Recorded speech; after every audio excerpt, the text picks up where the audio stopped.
Hello. So in this video, today we are going to learn about the homeostasis. Homeostasis, the word, the meaning is going to be where the homeo is going to regard to the same. Okay. And the stasis regards to standing still. Is nothing but what? Maintaining a constant internal environment. What is this? This is going to speak about the maintaining a constant internal environment regardless of the changes in the outside or outside the body, or what we call as environment outside or surroundings. Okay, so we are trying to maintain a constant internal environment is going to be something that is going to be called as a homeostasis, children. This is very much important. Just remember that in order to have the existence of the life, what do we require? We require successful biochemical reactions in the body, which are happening inside a cell. Okay, so life just is coming because of the successful biochemical reactions in the cell, which are going to lead to the successful physiology in the body. All the systems, all the physiology is just because of the successful biochemical reactions due to which we get alive, or we are going to maintain our body healthy. Okay, this is going to be the main funda behind your homeostasis. Okay, there are many physiological parameters. There are many physiological parameters we need to consider. We need to consider that have to be maintained in a very constant. For instance, you can't like have a more raise in the temperature or very decrease in the temperature. Okay, you can't have a very high pH, or you can't have a very low pH. There are many other physiological parameters, like you can't have excess water, or you shouldn't have very less water in the body. We need an equilibrium. We need to maintain a dynamic equilibrium. So where are you going to maintain this dynamic equilibrium? Inside the cell, to that of your tissue fluid, or the extracellular fluids to that of the cell.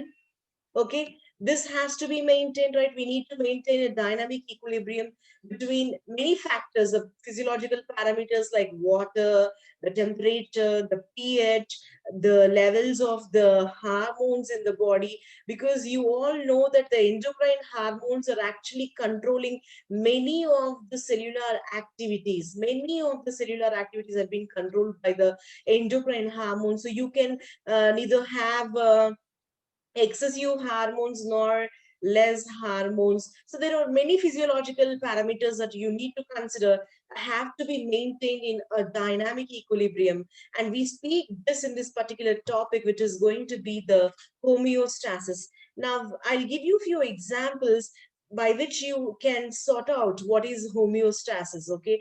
For instance, if you're going to consider this as your cell, okay, this as your cell, I told you that there are many set of biochemical reactions that happen in your cell, which are responsible for the successful physiological processes. So these biochemical reactions, I'm giving one example. For instance, we have a substrate A, and it has like the reactant. Yeah, this substrate is going to convert into a product called as B, for which we require, what do we require here? We require the presence of the enzymes. Okay, so this is one of the examples of the biochemical reactions that I'm considering. So in our cell, there is a reaction that is happening, that is conversion of A to B, which requires presence of enzymes. Now, children, let me know, what are enzymes made of?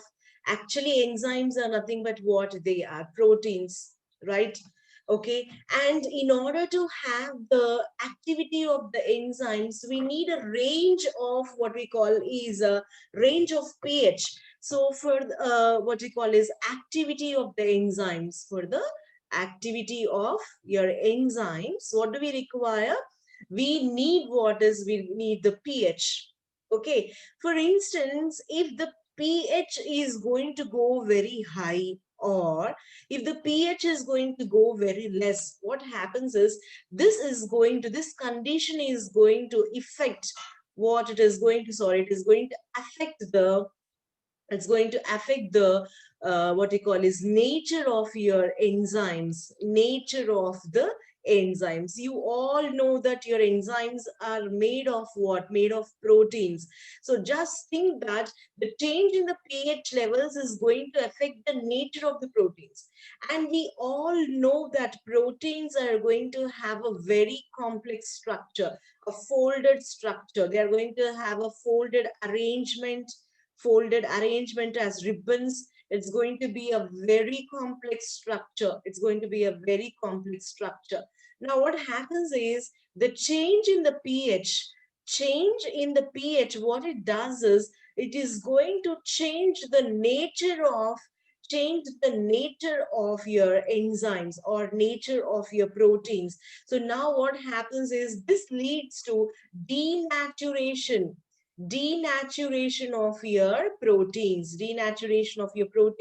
So now what happens is, since your proteins are being denatured, this is going to result in what? There will be no catalysis process now. There is no catalysis, because you know that your enzymes are nothing but they are the biocatalysts which are going to speed up your biochemical reactions. Since your pH altered, and the if what you call is there is denaturation of proteins, the catalysis process is going to be affected. Thereby, you are going to affect what is you're affecting your biochemical reactions. Remember that if there are no biochemical reactions, there is no physiological processes running in the body, okay, due to which what happens is there is no life considered. So they are dependent one to the other.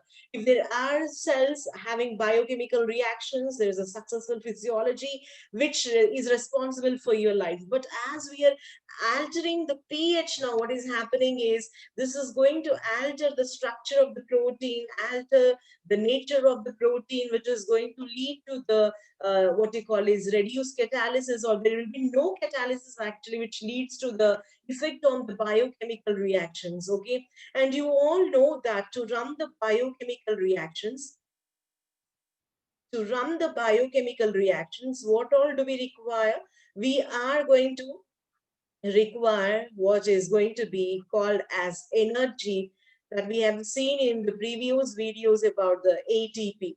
So where do we get ATP from? For instance, if I speak about your cell is going to have a double membrane organelle where the inner membrane is folded, and that is going to be your mitochondria.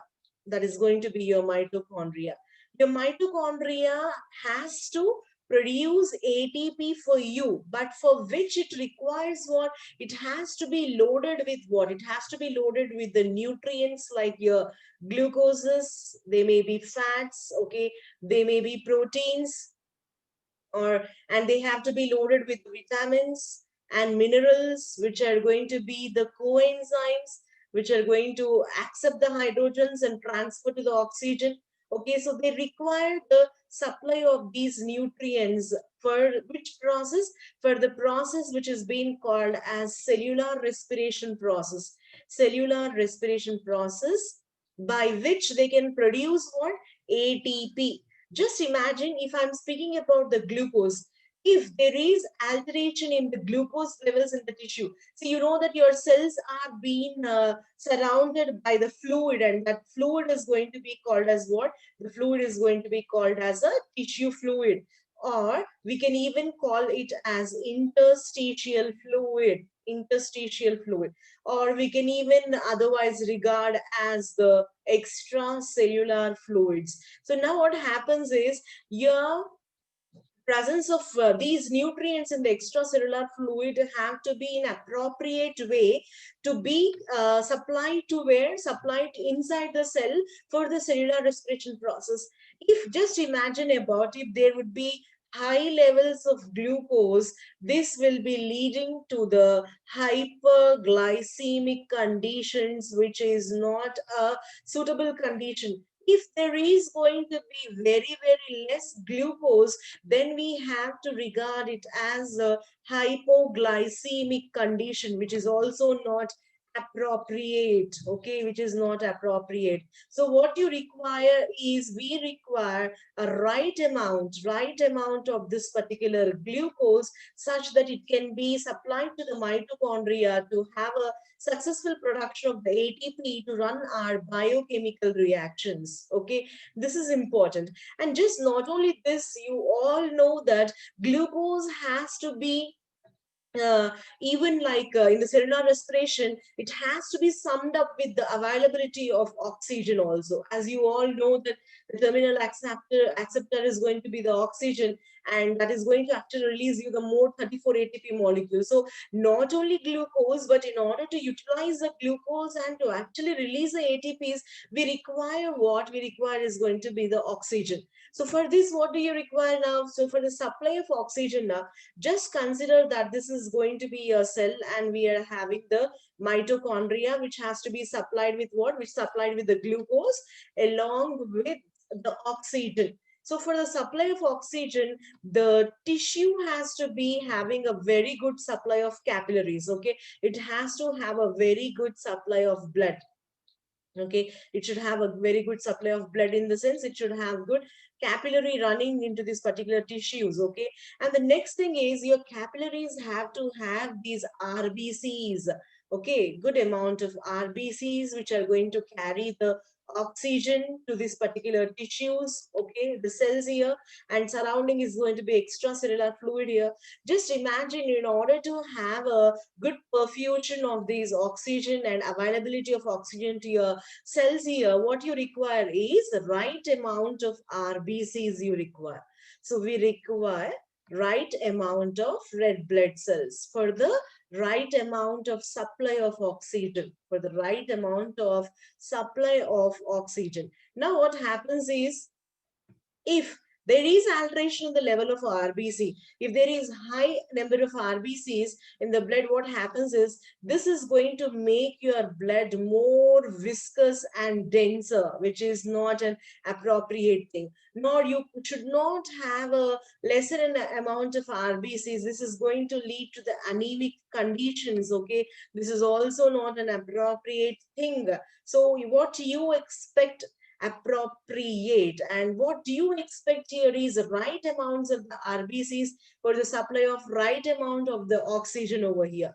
Okay, this is one of the factors which is important here to remember. So we have seen about pH to be appropriate, the glucose is supplied have to be appropriate. Okay, and the oxygen supply has to be appropriate here. These all things are going to be the basic physiological parameters in order to run the successful, what we are going to call as a successful biochemical reactions here. So these all have to be like made as a point to be remembered. Okay, so we are just checking out that not only these, but also we even require the right amounts of the water, right? If there is going to be, this is about so we even require the right amounts of the water.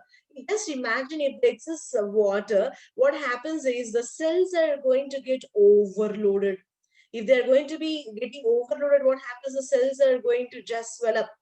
This is not a condition that we require in the body.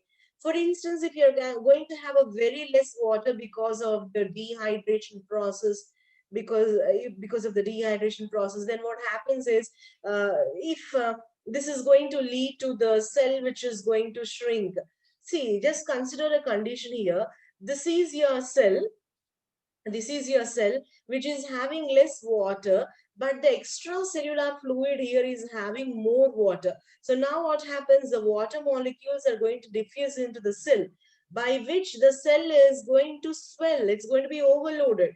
The same thing, if the extracellular fluid is going to have less water outside, and if the cell is going to have more water because of the osmosis process, the water molecules are going to diffuse out, and now the cell is going to shrink. So nothing, any of the parameters that you consider, it might be anything like pH to the top, to the temperature, even pH, besides pH, children, even temperature plays a major role in the activity of your enzymes. So just remember that not only the pH, but also the other factor which plays a major role in the activity of your enzymes is going to be the temperature. So we don't require a more nor the less temperature. There have to be a constant temperature that is required for this particular activity of the enzymes. So you're just now considering about the water, thinking that it shouldn't be the outside in the extracellular fluids or internally inside the cell. It has to be constant, but not higher or less. This has to be considered. Not only this, but also when you regard or speak about the minerals, this is also the same thing. But if you speak about the electrolytes, what are those electrolytes? Like your sodium ions, your potassium ions, your chlorine ions, these electrolytes are also required in the right amount, where when compared to that of the extracellular fluid to that of your cell, we require a right amount of electrolytes. Because imagine there are some excitable cells in the body. What are those excitable cells which have a potential gradients across their membrane? Who are those? Those are nothing but your muscle cells as well as the nerve cells. Okay, muscle cells as well as the nerve cells are excitable cells. For these excitable cells have to have the right amounts of electrolytes across their membranes. Right amount of the electrolytes across the membrane, that is inside and outside the cell membranes, across the membranes. This is also one of the important thing to be considered. Okay, so the nutrient supply and everything have to be maintained. Water, electrolytes, as well as all the nutrients have to be maintained well. Even the pH, even the temperatures have to be maintained well. And you all know that most of our cellular activities, they are being regulated by whom? They are being controlled or regulated by your endocrine system. Okay, by your endocrine system. By what? By secreting the hormones, by secreting the endocrine hormones. Our endocrine system is trying to regulate our cellular activities. You can't even imagine that. See, just think that these hormones are being present in the tissue fluids, okay, and they're supplied through the blood. So there should be a very right amount of hormone, okay? There should be a very right amount of the hormone to regulate this particular cell's activity, okay? Remember, if there is going to be a high dosage of hormone in here, or if it's going to be a less dosage of the hormone here, this is going to lead to what? Disruption. This is going to lead to the disorders that we are going to learn in the forthcoming videos. So these all are being considered as a parameters which have to be maintained in a, what we are going to call as maintained in a very proper right amounts. It can't be more nor it can't be less. So considering to that of your what we call is your hormones, your water, minerals, your electrolytes, your conditions like pH, like temperatures, and all these things have to be very, very good enough in a maintained in a very constant way. So this is going to be about the homeostasis. So we are trying to understand that the parameters have to be maintained in a constant way, and your body has a mechanism by which it is going to keep a check on this. Remember, children, it is going to have some what we call is disruptors are going to be the factors which are going to actually change the constant levels of these parameters.